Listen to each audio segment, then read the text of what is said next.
अगर कोई फ़र्द vitamin D की कमी का शिकार है तो इसकी अलामात क्या क्या है और इसकी निशानियाँ क्या क्या हैं? अगर हम इसके साइन एंड सिम्टम्स की बात करें तो सबसे पहला सबसे कॉमन है कि हर टाइम आपको थकावट रहती है, सुस्ती रहती है। जोड़ों में जो दर्द है एक दूसरी बड़ी वजह है, स्पेशली फीमेल्स जो 50+ हैं उनमें विटामिन डी की डेफिशिएंसी, विटामिन डी कमी है तो डायबिटीज़ कंट्रोल जो है वो भी पुअर हो जाएगा। वो भी आप क्या विटामिन डी की कमी को खुराक के ज़रिए पूरा किया जा सकता है या इसके लिए सप्लीमेंट्स जो हैं या मेडिसिन जो हैं वो लाजमी लेनी? अगर इनसफिशेंट लेवल हैं तो बिल्कुल उसको खुराक जो है वो कवर किया जा सकता है। अंडा है उसका इस्तेमाल जो है वो लाजमी करें।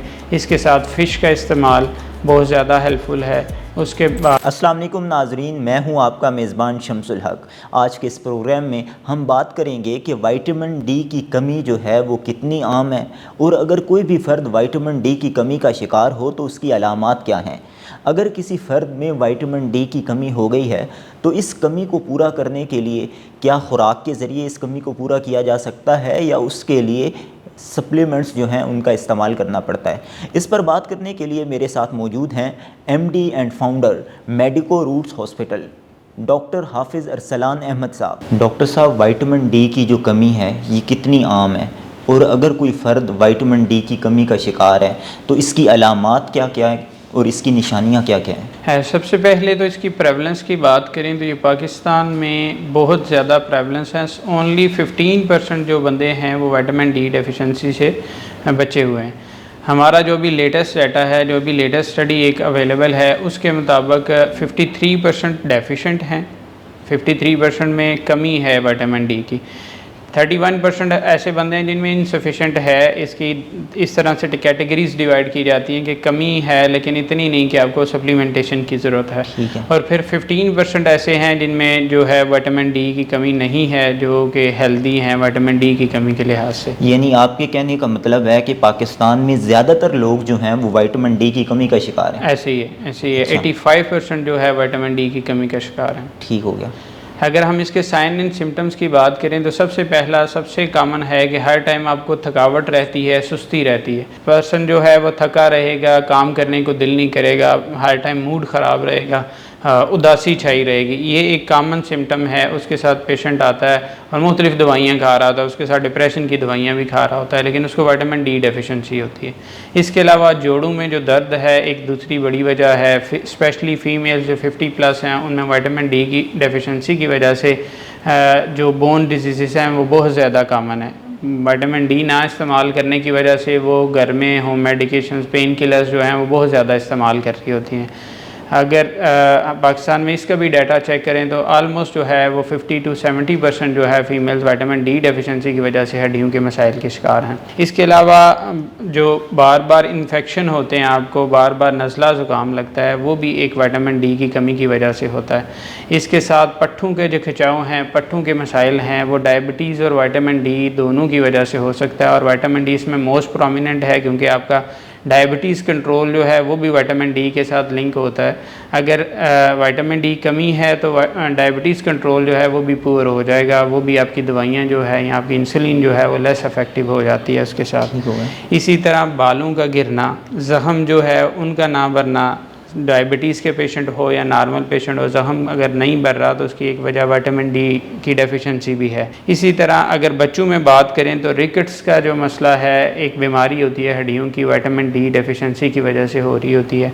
इसके अलावा जो सांस फूलना या हार्ट रेट जो है वो ज़्यादा हो जाना यंग पॉपुलेशन में, यंग लड़कियों में, वो भी एक विटामिन डी की कमी की वजह से। अभी आज हम लाहौर में बैठे हैं तो लाहौर का डाटा मैंने चेक किया थोड़ी देर पहले, तो उसमें 85% जो है फीमेल्स हैं वो विटामिन डी डेफिशिएंसी का शिकार हैं। तो ये इतनी ज़्यादा प्रेवलेंस है और इसकी ये सारी अलामात जो है उनके लिए आप मैग्नीशियम खा रहे हैं, आप जो है मुख्तलिफ मेडिकेशंस ले रहे हैं, पेन किलर्स ले रहे हैं, लेकिन असल में जो काज है वो विटामिन डी डेफिशिएंसी होती है। ठीक हो गया।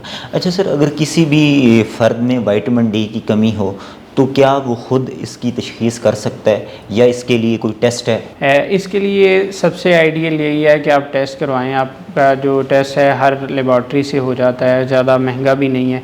वो अपना टेस्ट करवाएं। अगर आप इंसफिशेंट लेवल पे आ रहे हैं तो आपको ख़ुराक बेहतर करने की ज़रूरत है। अगर आप डेफिशिएंट लेवल पे आ रहे हैं तो आपको सप्लीमेंटेशन लेने की ज़रूरत है। अच्छा सर, कुछ लोग ये कहते हैं कि जो विटामिन डी का टेस्ट जो है वो महंगा टेस्ट है, वो अफोर्डेबल नहीं है, तो इस पर आप क्या कहेंगे?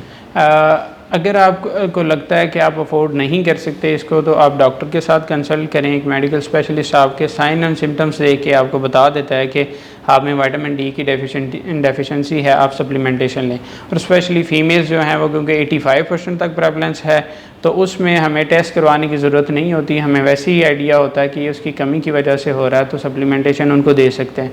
और साथ ही साथ अगर इसकी देखें कि सप्लीमेंटेशन लेने से साइड इफ़ेक्ट ओवरडोजेज, तो इसकी जो ओवरडोजेज है वो बहुत लेट आती है। हो सकती है, पॉसिबल है, लेकिन ये कि बहुत लेट आती है। इसके जो नॉर्मल लेवल हैं वो 30 होते हैं, लेकिन 100 अबव जाए तो फिर ओवरडोजेज होती है। तो इसलिए उसका ख़तरा नहीं होता। बगैर टेस्ट करवाए भी हम इसके जो सप्लीमेंटेशन है वो कर सकते हैं, अगर हमें क्लिनिकल डायग्नोसिस मौजूद हो तो। ठीक हो गया।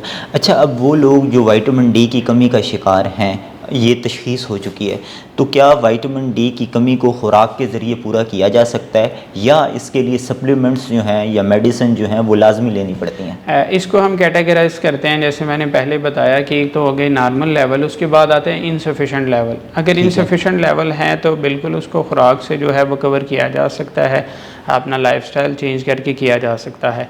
उसमें हमें रोज़ाना जो है वो एटलीस्ट 30 मिनट जो है वो धूप में बैठना चाहिए, और धूप वो जब सूरज निकल रहा हो, ठीक है, वो सबसे ज़्यादा इफ़ेक्टिव टाइम होता है।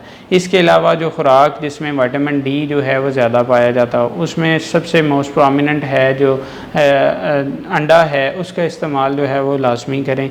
इसके साथ फ़िश का इस्तेमाल बहुत ज़्यादा हेल्पफुल है। उसके बाद जो आपकी चीज़ और बटर है, जो दूध की बनी हुई अशिया हैं जैसे मिल्क भी, ये बड़ी प्रोमिनेंट है। इनमें विटामिन डी जो है वो रिच मौजूद होता है। इसके अलावा ग्रीन वेजिटेबल्स जो हैं उसमें विटामिन डी की काफ़ी ज़्यादा मिकदार मौजूद होती है। अगर आप उसका रेगुलर इस्तेमाल करें और धूप जो है वो लें, तो आपकी इनसफिशेंट लेवल जो हैं वो बेहतर हो सकते हैं। लेकिन अगर कोई डेफिशिएंसी का शिकार है तो उसके लिए उसको डॉक्टर से रजू करना चाहिए, और उस सप्लीमेंटेशन जो है प्रॉपर लेनी चाहिए। इसमें कैल्शियम और विटामिन डी के सप्लीमेंट्स जो है वो हर जगह मौजूद होते हैं, वो डॉक्टर के मशवरे से लें, और 2 माह के अंदर अंदर जो है वो डेफिशिएंसी पूरी हो सकती है। आपके ये सारे मसाइल जो हमने डिस्कस किए ये ख़त्म हो सकते हैं, और 2 माह के बाद टेस्ट ज़रूर करवा के इसको देखें कि लेवल पूरे हुए हैं कि नहीं। ठीक हो गया। अच्छा, अभी आपने जो ज़िक्र किया कि विटामिन डी की कमी को खुराक के ज़रिए जो है वो पूरा किया जा सकता है, जिसमें आपने अंडे बताए, आपने फ़िश बताई और इसके अलावा दीगर चीज़ें बताई, तो क्या अगर कोई शख्स जो है वो विटामिन डी जो है कि उसकी कमी ना हो, विटामिन डी जितनी उसको ज़रूरत है उतनी उसमें मौजूद हो, तो उसके लिए क्या वो सिर्फ़ अगर अंडा खाए, सिर्फ अंडा खाने से विटामिन डी की कमी हो जाएगी, या जो बाकी जितनी भी खुराकें आपने बताई हैं जिससे विटामिन डी की कमी को पूरा किया जा सकता है, वो सारी खुराकें खानी पड़ती हैं? नहीं, इसमें विटामिन डी जो है वो सब में ही मौजूद होता है। कोई ये नहीं है कि सब में कोई डिफरेंट फॉर्म मौजूद होती है। सब खाएं तो पूरा होगा जितना आपकी बॉडी को चाहिए। अगर आपने कोई एक खुराक भी इतनी खा ली जिसमें विटामिन डी के लेवल आपके जिस्म में पूरे हो गए तो पूरा हो सकता है। यानी कि आपने कहा कि अगर कोई शख्स जो है वो अंडा खाता है तो अंडा जो है वो उससे विटामिन डी की कमी जो है वो पूरी हो सकती है या बरकरार रह सकती है। तो अब जो अंडा है वो दिन में कितने अंडे खाने चाहिए, ये क्या इसका हफ्ता इस्तेमाल करना चाहिए, इसका महीना इस्तेमाल करना चाहिए, और इसको क्या बॉयल करना चाहिए या ऑमलेट बनाना चाहिए? अच्छा, इसमें ये है कि बेसिकली जो आप खुराक ले रहे हैं, क्योंकि आपने कमी को पूरा करना है, तो आपको आइडियल तो ये है कि आप सारी खुराक जो है वो थोड़ी थोड़ी इस्तेमाल करें, क्योंकि किसी भी चीज़ की एक्सेस जो है वो आपके लिए अच्छी नहीं है। अंडा जो है वो दिन में 1 से 2 जो है आप इस्तेमाल करें। अगर आप कोई मसल बिल्डिंग एक्टिविटी नहीं कर रहे तो वो आपके लिए हेल्दी है। इससे ऊपर जाएंगे तो वो आपको जो है वो साइड इफ़ेक्ट देगा। ऐसे ही बाकी भी चीज़ें थोड़ी थोड़ी मिकदार में इस्तेमाल हों तो उससे ही बचा जा सकता है, आप उनके साइड इफ़ेक्ट से भी और डेफिशिएंसी जो है वो उससे भी। ठीक हो गया। अच्छा सर, ये जो डॉक्टर साहब विटामिन डी जो है, क्या इसकी कमी बच्चों में भी हो सकती है और अगर बच्चों में इसकी कमी हो तो इसको उसके बच्चों को क्या ख़तरात या बीमारियां लाहक हो सकती हैं? इसकी बच्चों में कमी जो है वो काफ़ी कॉमन है, और इसमें रिकेट्स जो बीमारी है वो बहुत कॉमन है, अक्सर बच्चों को लगती है, जिससे जो उनकी बोन्स हैं वो टेढ़ी हो जाती हैं, बोन्स जो हैं उनमें फ्रैक्चर जो हैं वो कॉमन होते हैं। तो ये विटामिन डी की सप्लीमेंटेशन से ही उनको भी रिकवर किया जा सकता है, लेकिन अगर प्रॉपर तरीके से उसको डायग्नोज किया जाए तो ये मसला जो है वो सिंपल एक सप्लीमेंटेशन से पूरा हो सकता है। ठीक हो गया। अच्छा सर, ये जो छोटे बच्चे हैं, अब ज़ाहिर है कि वो एक महदूद, वो कुछ लिक्विड फॉर्म में खुराक लेते हैं, दूध पीते हैं या कुछ दलिया वगैरह या कुछ ऐसी नरम ग़िज़ा खाते हैं। तो अब बच्चों में विटामिन डी की कमी का क्या सिर्फ एक ही सोर्स है कि आप सप्लीमेंट या मेडिसिन यूज़ करें?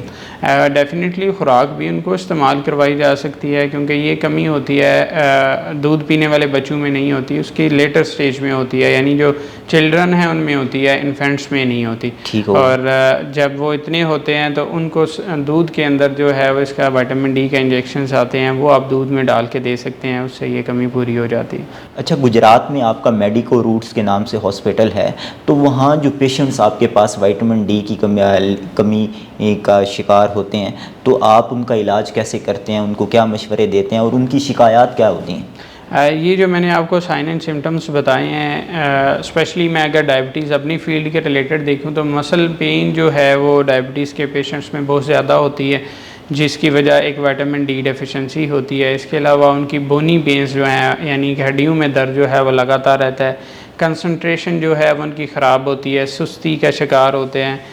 समटाइम शिकायत होती है कि ब्रेन फॉगी है, यानी किसी चीज़ पे जो है वो फोकस ही नहीं कर पा रहे। तो ये सारी शिकायत जो हैं वो मौजूद होती हैं, स्पेशली डायबिटीज़ के पेशेंट में। तो उनकी सप्लीमेंटेशन से एक तो उनकी डायबिटीज़ कंट्रोल में हेल्प मिलती है, साथ ही साथ उनके ये जो मसाइल हैं उनको भी दूर किया जाता है। डॉक्टर हाफिज़ अरसलान अहमद साहब, प्रोग्राम में शिरकत के लिए आपका बहुत शुक्रिया। मैं उम्मीद करता हूँ कि हमारे वो नाज़रीन जो ये जानना चाह रहे थे कि विटामिन डी की कमी जो है उसकी तशख़ीस कैसे करें और विटामिन डी की कमी जो है उसको पूरा कैसे किया जाए, मैं उम्मीद करता हूँ ये प्रोग्राम उनके लिए इंतहाई मुफीद साबित होगा। इस प्रोग्राम के हवाले से अपना फ़ीडबैक कमेंट बॉक्स में लिखिए। अगले प्रोग्राम तक दीजिए इजाज़त। अल्लाह हाफ़िज़।